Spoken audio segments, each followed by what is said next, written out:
But we begin with the release of more hostages in Gaza. Hamas has freed 6 Israelis. In exchange, Israel is handing over more than 600 Palestinian detainees. It is the final exchange of living hostages scheduled under Phase 1 of the ceasefire deal between Israel and Hamas. All of the freed hostages are men. 2 of them have been held by militants for over a decade. The others were kidnapped during the October 7th, 2023 attack on Israel by Hamas that started the war. Families of hostages celebrated as they watched their release from Hamas captivity on television at a reception center on the Israel-Gaza border. Let's go now to CBC senior correspondent Sasha Petrosic. He's in Tel Aviv's Hostage Square today. That's where families and supporters of captives turned out to watch the latest releases. Sasha, they've been doing that for the past few weeks now. What's happening today? That's right. They have been watching as each one of the hostages have been released today. They came out in several groups. The last is now in Israel. Was handed over in the south of Gaza to Israeli forces, and they took him over to this side. He's being taken to a hospital, as the others have this morning.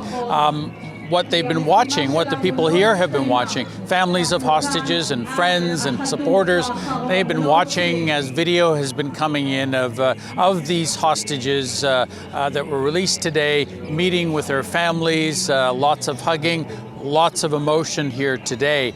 That group consisted of 6 men, as you say.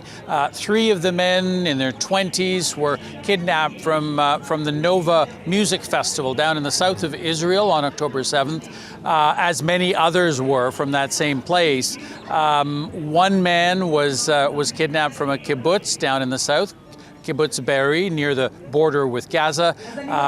His family, his wife and 2 kids were also kidnapped, and they were released after a few weeks back in 2023. He is just today learning about exactly what shape they're in, and actually the fact that they were released. He didn't know that at the time.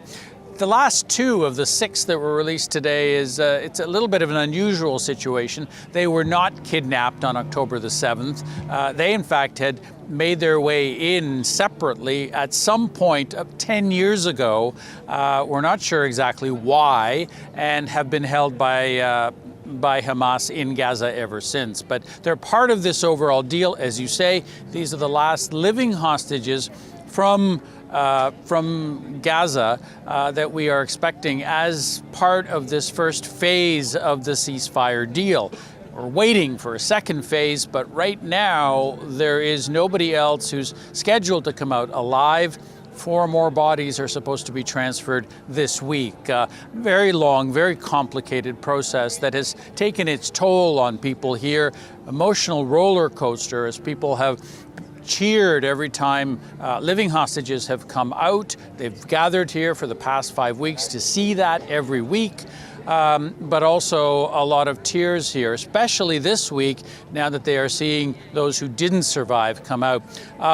Behind me, there is, for the first time, there's an actual memorial that has sprung up with candles where people have been coming to remember the 4 who were transferred over, 2 children and their mother, as well as an 84-year-old man this week. And really the first time that they have really had to kind of face the fact that many of these hostages won't be coming back alive. A lot of emotion, as I say, a lot of frustration too that this has taken so long. This is what one of the people I spoke to earlier had to say about that. The sentiment is we should have done more earlier, and just make sure that we can get everybody back. It's all about having them back and closing that wound. The wound is still bleeding. It's hurting. Been very difficult here, obviously very difficult on the other side as well. As you mentioned, 620, we understand, Palestinian prisoners will be released today. That process is starting very, very soon. Many of these were from Gaza itself. They will be returned to Gaza, and many of those were held without any charges during this time from October 7th. Many others who are being released, a smaller number, have been in Israeli prisons for a much longer time. Some of those are being sent abroad. Others will be sent into the West Bank. But also a great deal of anticipation there as well as people are coming home. Marianne? Sasha, leading up to today's release and exchange, there was some uncertainty because Hamas returned a wrongly identified body to Israel. What's the development on that? Right. So one of those people who are memorialized here behind me, as I mentioned, in that family of the two children and the mother, when they opened the casket to do forensic tests as she came back this past week, or as the casket marked with her name came back, they found out that it wasn't her at all. And so there was a great deal of tension, a great deal of back and forth diplomatically between Hamas and Israel to see, what had happened and how come she wasn't there. Late yesterday, Hamas sent another body, handed it over to the Red Cross, which was sent into Israel. Hamas said that is actually her.